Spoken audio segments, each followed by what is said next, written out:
Olá pessoal, tudo bem com vocês? Vamos aqui começando então a nossa segunda semana de aula. E na semana passada a gente falou sobre literatura de informação, o Tratado Descritivo do Brasil, de Gabriel Soares, a Carta de Pero Vaz de Caminha.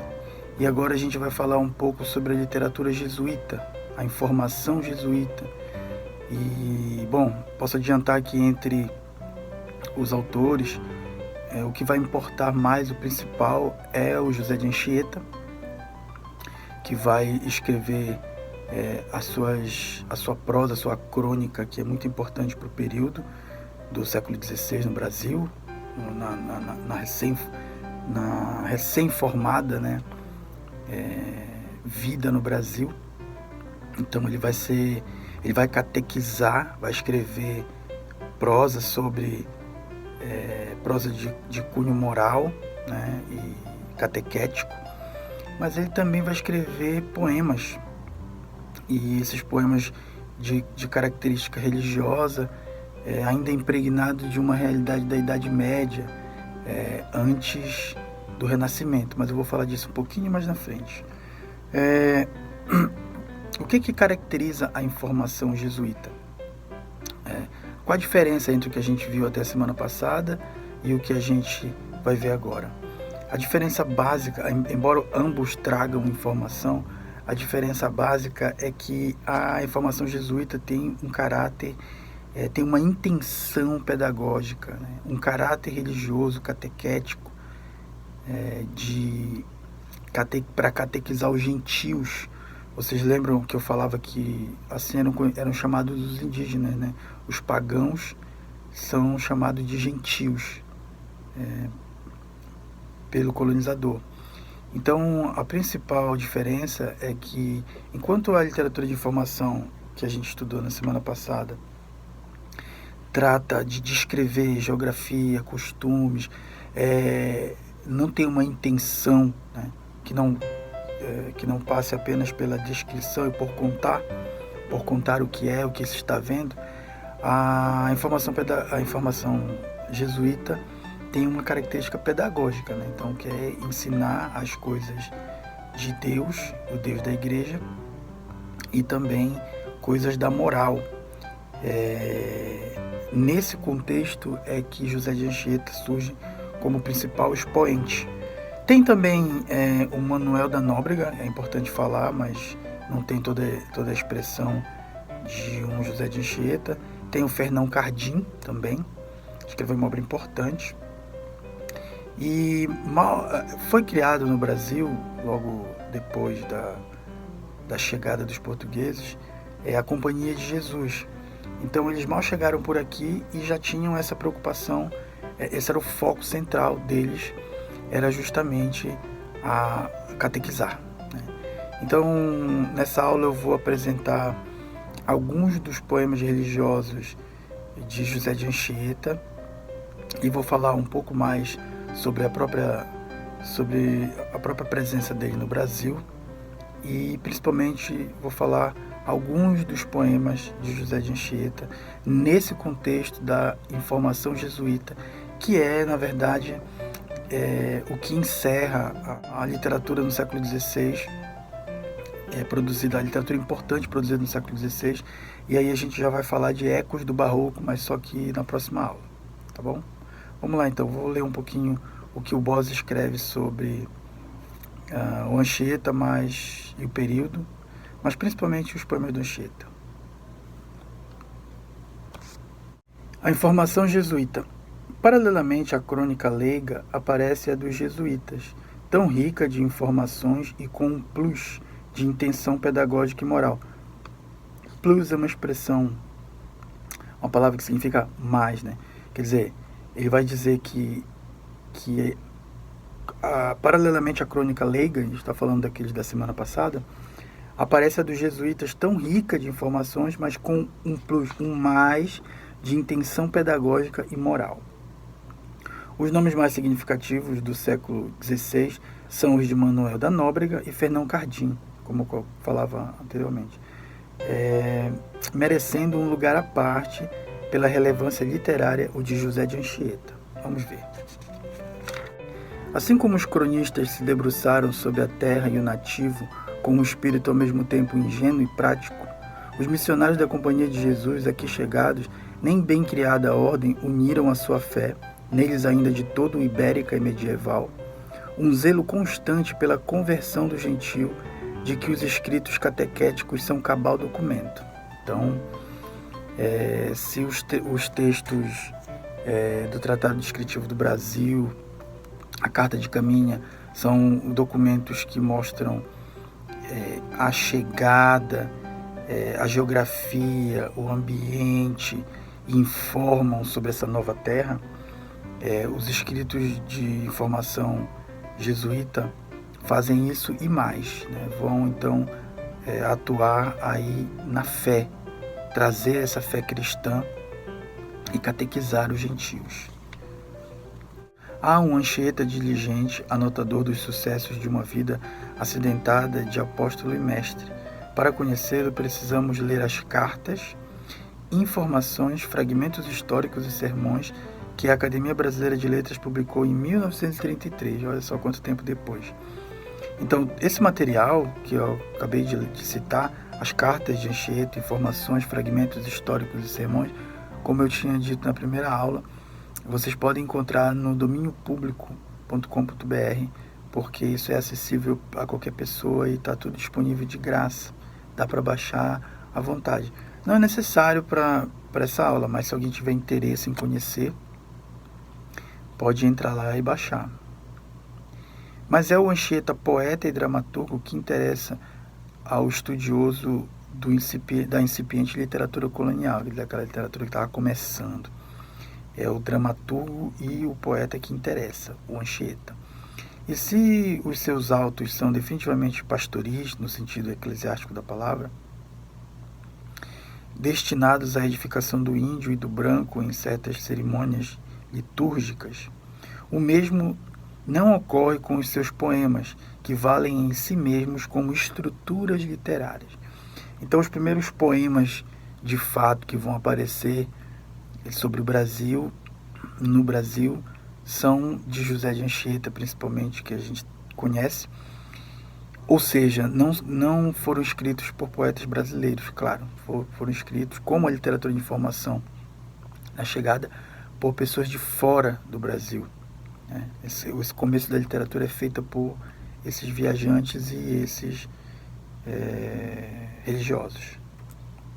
A linguagem de A Santa Inês do Altíssimo Sacramento e Em Deus Meu Criador molda-se na tradição medieval espanhola e portuguesa, em metros breves da medida velha. Anchieta traduz a sua visão de mundo, ainda alheia ao Renascimento e, portanto, arredia em relação aos bens terrenos. Daqui a pouco eu vou explicar essa diferença entre o anterior Renascimento e o Renascimento. Vamos aos versos. Não há coisa segura, tudo quanto se vê se vai passando. A vida não tem dura, o bem se vai gastando, toda criatura passa voando.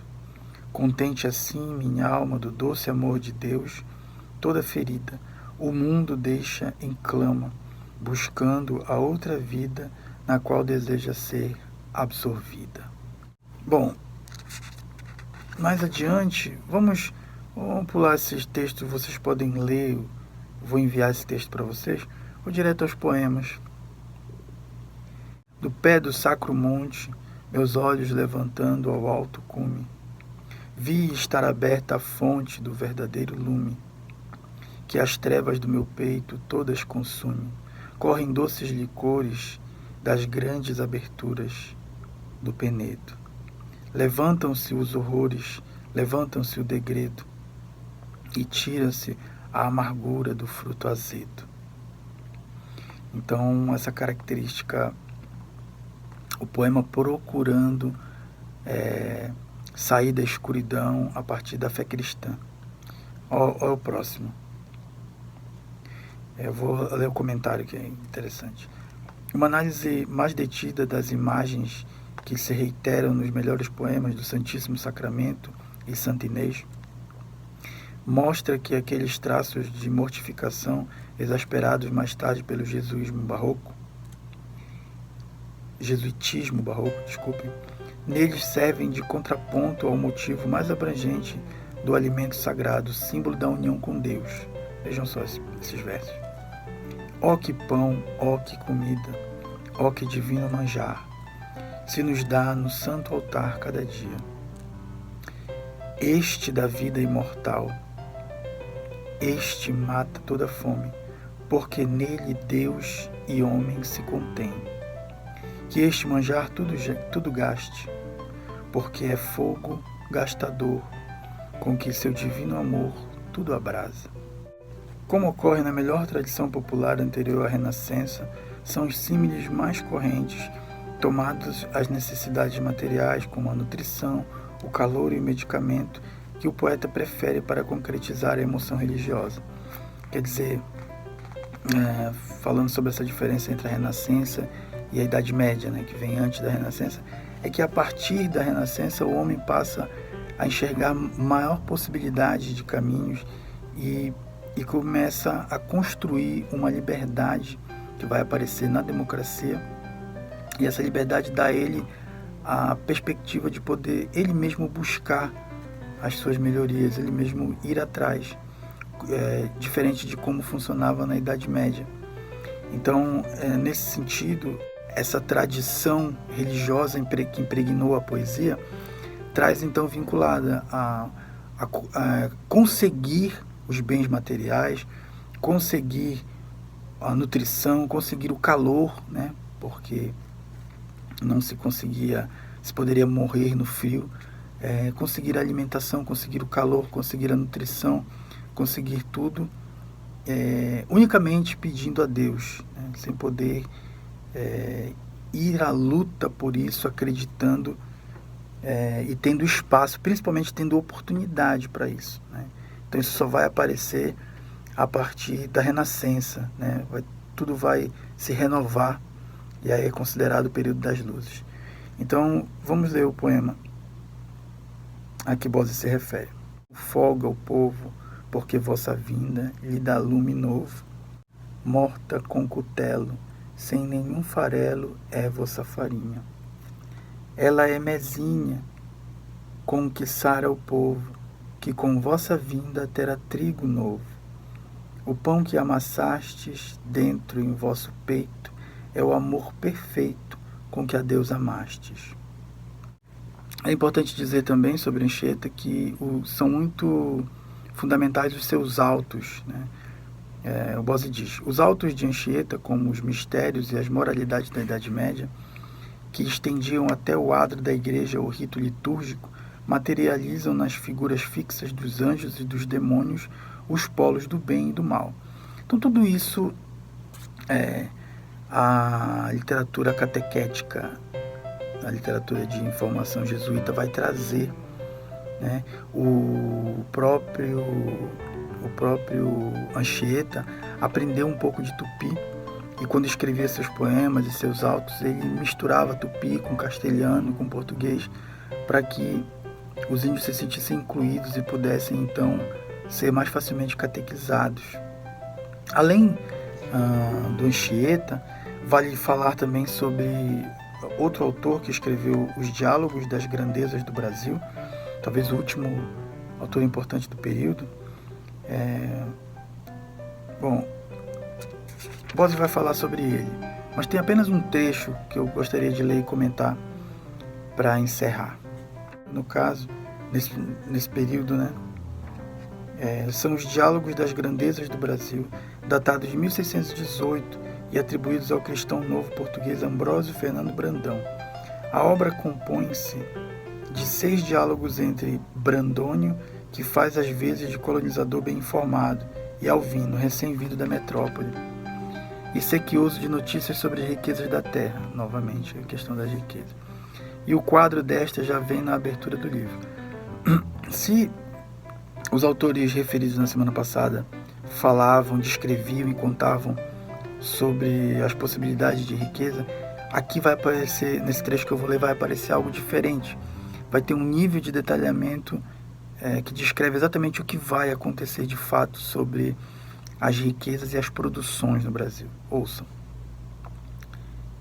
Pelo que, começando, digo que as riquezas do Brasil consistem em 6 coisas, com as quais seus povoadores se fazem ricos, que são estas: a primeira, a lavoura do açúcar; a segunda, a mercancia; a terceira, o pau, a que chamam do Brasil; a quarta, os algodões e madeiras; a quinta, a lavoura de mantimentos; a sexta e última, a criação de gados. De todas estas coisas, o principal nervo e substância da riqueza da terra é a lavoura de açúcares. Quer dizer, aqui, pessoal, já tinha passado, o pau-brasil já tinha sido muito destruído e eles já tinham encontrado uma outra fonte, que era a lavoura de açúcar. Já começava também os latifúndios de gado. O Brasil sempre foi um latifúndio, né? Sempre foi latifúndio. As terras sempre foram divididas entre os ricos e a quem interessava.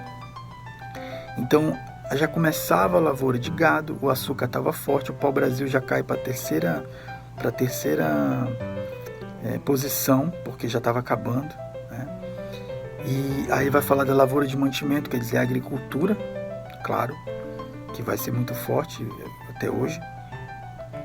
Então, de maneira que aparecem aí as vocações do Brasil e como essas pessoas estavam vivendo, né? Mais tarde, a gente vai ver no arcadismo que essa lavoura de açúcar vai ser superada em termos monetários pela busca de ouro nos minérios na região de Minas Gerais. Então, tanto que a poesia vai acontecer lá naquela região, os Árcades vão estar lá, mas essa é uma outra história. A literatura de informação jesuíta, então, completa, pessoal, o nosso quadro da literatura de informação no Brasil. Tem um texto para vocês lerem sobre isso, não é um texto muito longo, alguns poemas também, do José de Anchieta. E por hoje é isso. Até a próxima aula. Valeu!